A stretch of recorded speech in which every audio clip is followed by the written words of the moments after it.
GV. Prakash முதல் முறையாக நடிக்க மேக்கப் போட்ட போது உருவான திரைப்படம் பென்சில். ஆனால் அந்த படத்திற்கு பிறகு ஜி.வி. பிரகாஷ் நடித்த டார்லிங், த்ரிஷா இல்லனா நயன்தாரா படங்கள் வெளியாகி அவரையும் பாக்ஸ் ஆபீஸ் ஒரு ஹீரோவாக்கி விட்டது. இப்போது ஜி.வி. பிரகாஷ் செம்ம பிஸியாக இருக்கும் போது மீண்டும் பென்சிலை தூசி தட்டி சென்சாருக்கு அனுப்பியுள்ளனர்.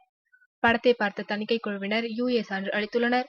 அறிமுக இயக்குனர் மணி நாகராஜ் இயக்கியுள்ள இந்த படம் ஹைஸ்கூல் பருவ ரொமான்ஸை மையமாக கொண்டது.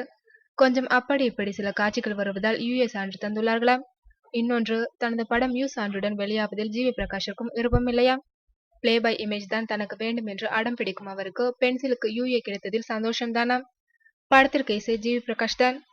பிவிஎஸ் என்ற புதிய நிறுவனத்தின் பேனரில் வெளியாகிறது பென்சில்.